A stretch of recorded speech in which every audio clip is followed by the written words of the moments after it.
With the recent green light from the state health department, the Crosby-Ironton football team took part in one of their first pandemic-adjusted workouts in preparation for the fall season.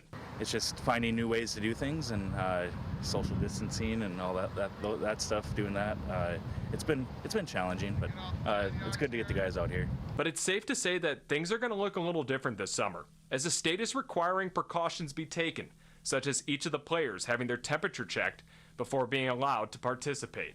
Remember to be safe, social distancing, make good decisions, wash your hands, all those kinds of basic things, hygiene things. If you're feeling sick, don't come. And for senior quarterback Dakota Mitchell, the toughest part about this pandemic hasn't been the fact that he's had to learn how to train by himself or maybe not be able to stay as sharp throwing the football, but just plain and simple, missing the time spent on the field with his teammates. It's super weird not being able to touch and be in the proximity of people that, you usually are jumping around and high-fiving all the time.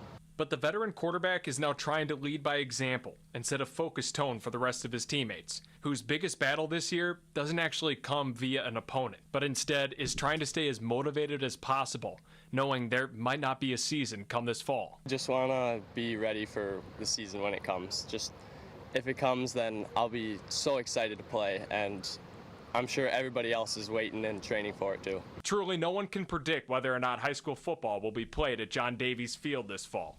But one thing is for certain, the Rangers will be ready if those Friday night lights do indeed turn on. Reporting from Crosby-Ironton, Brad Hamilton, Lakeland News. Like so many of us, Brainerd softball coach Shane Jordan has had plenty of time to reflect over the past few months. But instead of being bitter about an end of his team's season before it ever even began, coach is focusing on something different. The power sports truly has in bringing entire communities together. I know we focus on academics, and academics are so important, but I think what we're really realizing here is athletics and the arts are so important to a school district. It really brings a district, a community together. And like so many coaches across the nation, Jordan had to have some pretty emotional conversations with his seniors, some of whom will never get to lace him up again. But instead of dwelling on the negative, Coach wanted his girls to remember what can't be taken away from them, and that is the memories and friendships that will last a lifetime. Relationships you made with this game of softball are lifelong relationships with players and coaches. We want to be in their lives forever. I tell the girls every year at the banquet, I consider it a success if I get invited to your wedding someday. That means I did a good job as a coach. One of those seniors is Claire Sanoa, who will be going from a Warrior to a Gopher. But the future Minnesota infielder wasn't focused on herself when this season was canceled. She was focused on the teammates that were probably told they'll never get to play the game they love again. It's very hard for me to know that there's a lot of seniors on my team that weren't going to play again or play in college or even summer. We don't know what summer's going to look like. So it was very hard for me to kind of think about that and think, oh, I still have 4 years. Like I get to step on the field again, and they might not get to have that chance. And it's safe to say that Sanoa will be a coach's dream as a Gopher, as she feels this time of adversity will only strengthen her for the future. It's kind of weird to think that I kind of took all of that for granted because I thought I had one more season. I thought I had 20 more games. I thought I had more time with my teammates, And so for sure, mentally, I think I'm going to be a lot more prepared for college because I'm not going to take anything for granted. Reporting from Brainerd, Brad Hamilton, Lakeland News.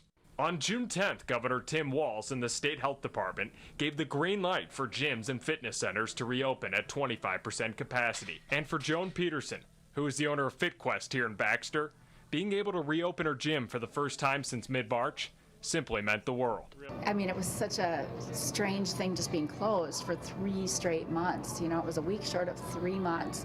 I was ecstatic when I found out we could finally open. A little nervous to make sure that we were doing everything right and following all the rules. And these new rules that Peterson mentioned are things such as having individual sanitizer stations or having each cardio user pick every other machine. Even things like wiping up the equipment that you use before and after.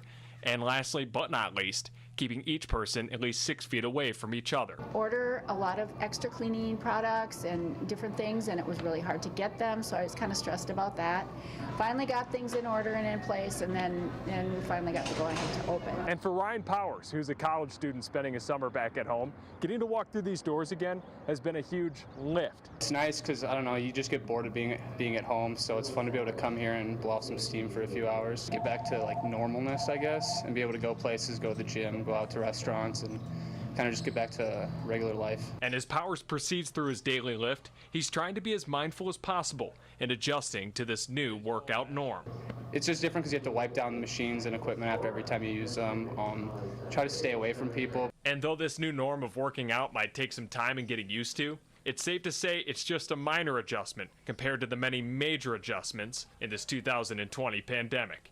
Reporting from Baxter, Brad Hamilton, Lakeland News. While this pandemic has caused many within the business community to apply the brakes this summer and adjust to the harsh times, Brian Moon, who is the store overseer at Easy Riders Bike Company, says the Brainerd shop has seen a boom in business this summer. And so people are going for it. They're popping the clutch, they're pulling the trigger, they're getting out, and they're doing life on a bike. And we've watched that happening for the last few seasons, and then this year even more so. So a trigger event, there's some accelerant that was thrown on the fire, and people are having a blast riding bikes. And Moon expressed his appreciation for his coworkers, which include some volunteers, who are working up to 60 hours a week in order to keep up with the surging demand. Our team's hardwired to deliver solutions. That's what we do. We're a solution service center. So we're all convicted and convinced that bikes are a great solution. It solves a lot of problems for the community, for our clients. Definitely not easy, even though we're called Easy Riders. There's a lot of hard work behind that. But it's not just the people selling the bikes that are noticing the resurgence.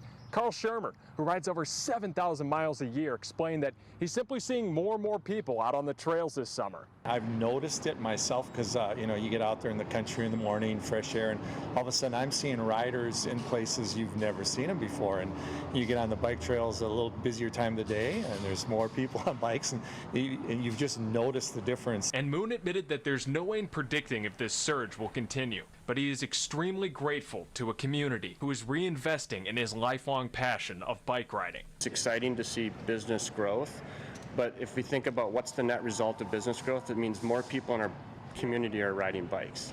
And so on my back wall right behind me, you see One Word Service. That's what Ken and Lori Shepard built the business on. Serving the community.